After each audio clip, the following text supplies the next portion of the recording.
आइए अब जान लेते हैं कि खबरों के दम पर किन स्टॉक सेक्टर्स में दिखेगा एक्शन। मार्च तिमाही के नंबर्स आए हैं, उनकी पूरी एनालिसिस लेकर अरमान हमारे साथ जुड़ चुके हैं। अरमान, एज यूजुअल इस सीजन में 2 सवाल आपके लिए रहते हैं। पहले तो नंबर्स कैसे निकल कर आए हैं, कौन कौन से नंबर्स आए हैं और रहे कैसे? जी, कई सारे नंबर्स निकलते हुए आए। नंबर्स की काफ़ी बड़ी लिस्ट है, जिसमें अगर आप सबसे पहले बात करें तो एक्सिस बैंक, जहां पर आपको मिक्स सेट ऑफ, अगर आप देखें मिक्स सेट ऑफ नतीजे दिख रहे हैं। एनआईएस तो देखेंगे लगभग 33% के आसपास बढ़कर आई है। आपको जो कंपनी जो मुनाफे में थी, लगभग 4117 करोड़ का मुनाफा था, वो इस बार कंपनी को लगभग घाटा था, वो दिखा है 5728 करोड़ का। अनुमान से जो है ज्यादा घाटा था, वो दिखा है। अगर लॉस देखेंगे तो अनुमान जो था 4800 करोड़ का था, उसी के हिसाब से अगर आप एक्सेप्शनल लॉस भी है यहाँ पर लगभग 12500 करोड़ के आसपास का। और अगर आप एडवांसेस की बात करें, डिपॉजिट्स की बात करें, एडवांसेस में 19% की बढ़त है, और डिपॉजिट्स में अगर आप बात करें वहां पर भी 15% की बढ़त है। और जीएनपीएस यहाँ पर आपको 2.38% से थोड़े गिरकर 2.02% के आसपास जो है आते हुए दिखे हैं।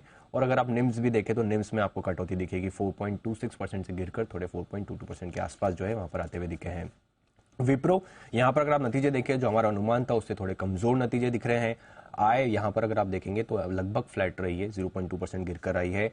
आप मार्जिन्स की बात करें, कंज्यूमर मार्जिन्स जो है 5.6% से बढ़कर 15.6% से बढ़कर 15.8% के आसपास जो है आते हुए दिखे। हालांकि जो हमारा अनुमान था वो 16.4% का था। उसी के साथ साथ बायबैक के लिए जो घोषणा की है उन्होंने, बायबैक का साइज अगर आप देखेंगे तो 12,000 करोड़ का होता हुआ दिखा है, प्राइस 445 का है, और टेंडर रूट के जरिए जो है वो ये बायबैक जो है वो करने वाले हैं।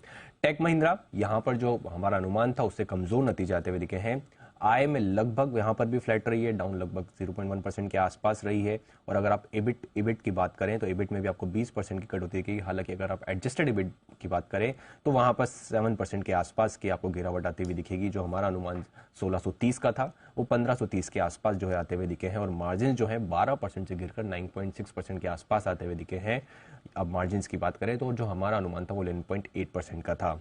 उसी के साथ साथ अगर आप एलटीआई माइंट्री की बात करें, यहां पर भी जो हमारा अनुमान था उससे कमजोर नतीजे आते हुए दिख रहे हैं। आय में अगर आपको दिखेगा लगभग यहां पर भी फ्लैट रही है, 0.8% बढ़कर आई है। मार्जिन जो है, मार्जिन 13.9% से बढ़कर अगर आप देखेंगे तो 16.4% के आसपास आते हुए दिखे हैं।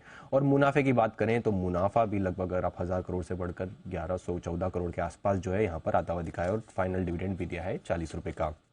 श्रीराम फाइनेंस, यहां पर नतीजे बढ़िया दिख रहे हैं। एनआईएस लगभग 66% बढ़कर आई है, मुनाफे में लगभग आपको 21% की बढ़ोतरी दिखेगी। जीएनपीए में थोड़ा सुधार देखा गया है, 6.29% से जो है गिरकर 6.2% के आसपास आते हुए दिखे हैं। एसीसी की बात करें तो रेवेन्यू जो अगर आप देखें तो वो तो हमारा अनुमान के मुताबिक है, पर बाकी दूसरे पैरामीटर्स आपको नतीजे कमजोर दिख रहे हैं। आय लगभग 8% के आसपास बढ़कर आई है, जो कि अनुमान भी था। कामकाजी मुनाफे की बात करें तो वहां पर आपको 26-27% की कटौती है। जो अनुमान था लगभग 545 करोड़ का, लगभग 466 करोड़ के आसपास आते हुए दिखे हैं। मार्जिन्स में अच्छा खासा कट देखा गया है, 14.3% से गिरकर 9.7% के आसपास आते हुए दिखे हैं, जो कि हमारा अनुमान 11.4% का था। और ऑडिटर्स ने अगर आप देखें तो यहाँ पर क्वालिफाइड ओपिनियन भी है, वो भी देते हुए दिखे हैं। उन्होंने ये दिया है कि सुप्रीम कोर्ट और रेगुलेटरी इन्वेस्टिगेशन जांच की समीक्षा जो है, कार्रवाई पूरी होने तक जो स्टैंड अलोन फाइनेंशियल रिजल्ट्स पर संभावित जो वहां पर उस पर प्रभाव पड़ सकता है, उस पर वो टिप्पणी करने में असमर्थ है। इसलिए जो है ऑडिटर्स ने क्वालिफाइड ओपिनियन भी दिया है। ट्रेंड लिमिटेड, यहाँ पर मिक्स्ड सेट ऑफ नतीजे दिख रहे हैं। आपको रेवेन्यू तो बिट दिख रहा है, पर मार्जिन्स पे आपको बड़ा कट दिख रहा है। रेवेन्यू में अगर आप 75% की बढ़ोतरी है, पर मार्जिन्स अगर आप बात करेंगे तो 12.8% से गिरकर 10.2% के आसपास आते हुए दिखे, जो कि अनुमान था 12.6% का। इंडियन होटल्स, सभी अगर आप देखें तो नतीजे जो आए हैं वो काफी बढ़िया आते हुए दिखे हैं। और अनुमान से भी अगर आप देखें तो मार्जिन्स जो हैं वो तो अनुमान के मुताबिक ही। बाकी अगर आप दूसरे पैरामीटर्स पर आय पर देखें तो लगभग 86% की बढ़ोतरी है। जो 1565 का जो अनुमान, 1565 करोड़ का अनुमान था, उससे भी बेहतर 1625 करोड़ के आसपास आते हुए दिखे हैं। मुनाफा बात करें तो 74 करोड़ से 328 करोड़ के आसपास आता हुआ दिखा है। वही तो लगभग 343% का राइज है। और अगर अनुमान देखें तो अनुमान भी मुनाफे का 284 करोड़ था, तो उस हिसाब से भी आपको काफी जो है बढ़िया नंबर्स दिख रहे हैं। और अगर आप बात करें तो ओवरऑल आपको 1 रुपए प्रति शेयर का डिविडेंड का ऐलान भी दिया है। एम्फेसिस, यहां पर अगर आप देखें तो नतीजे जो है अनुमान से कमजोर आते हुए दिखे हैं। आय में लगभग 4% की कटौती है। मार्जिन्स अगर आप देखेंगे तो मार्जिन्स फ्लैट रहे हैं। और मुनाफा अगर आप देखेंगे, मुनाफे में लगभग 2% के आसपास की गिरावट आपको अंत में आती हुई दिखी। और फाइनल डिविडेंड की बात करें तो उन्होंने 50 रुपए प्रति शेयर का डिविडेंड का ऐलान भी किया है। सारे नंबर्स हो गए? बिल्कुल। ओके, ये वो नंबर्स की एनालिसिस थी जो कल आए हैं, अभी और नंबर्स बाकी हैं। तो कौन से नंबर्स आने हैं, ट्रिगर्स कैसे हैं, एंड ऑफ कोर्स खबरों के दम पर कहां एक्शन दिखेगा? बिल्कुल, आज भी कई सारे नतीजे हैं। लेकिन निफ्टी में तो अगर आप बात करें तो अल्ट्राटेक सीमेंट का ही है। F&O में आपको Atul limited, Mahindra and Mahindra finance, L&T finance, India mart Intermesh, SBI card आदि जैसी कंपनियां जिनके नतीजे आते हुए दिखेंगे। इंडिया मार्ट इंटरमेश पे आपको स्पेसिफिकली ध्यान भी रखना है क्योंकि नतीजों के साथ साथ बोनस इश्यू और डिविडेंड दोनों पर विचार किया जाएगा। एक्स डेट है SL टेक्नोलॉजी, इंटरिम डिविडेंड है 18 का, और सन ऑफ इंडिया जहां पे डिविडेंड है माफ कीजिएगा 377 का। IPO अपडेट जो कि आप अगर मैनकाइंड फार्मा की बात करें, फाइनल अपडेट आ चुका है।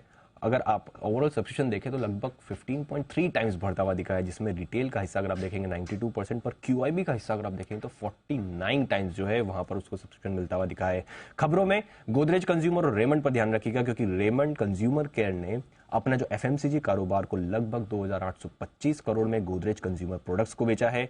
उसमें अगर आप देखेंगे पार्क एवेन्यू, डियोर आदि जैसे जो ब्रांड्स हैं उनको GSPL को बेचा है। उसी के साथ साथ कंपनी ने अपने जो लाइफस्टाइल कारोबार को रेमंड कंज्यूमर केयर में डीमर्ज भी किया है।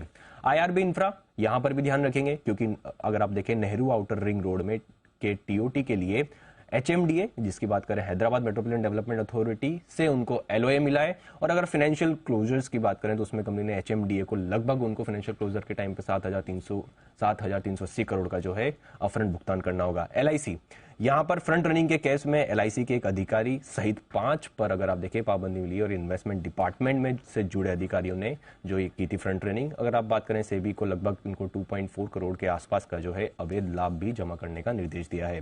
PI इंडस्ट्रीज यहां पर अगर आप देखें सब्सिडरी PI हेल्थ साइंस ने शेयर परचेज एग्रीमेंट किया है और TRM इंडिया और सॉलिस फार्मा कैम में लगभग 100% हिस्से के लिए अधिग्रहण करा है। उसी के साथ साथ उन्हीं के लिए PI हेल्थ साइंस नेदरलैंड की जो सब्सिडरी है PI हेल्थ साइंस USA, उन्होंने TRM US के साथ जो है असेट खरीदने के लिए TRM US या फिर डॉक्टर पूरन चंद और MS नमिता साहब, मिस नमिता बंसल के साथ उनके साथ करार भी किया है।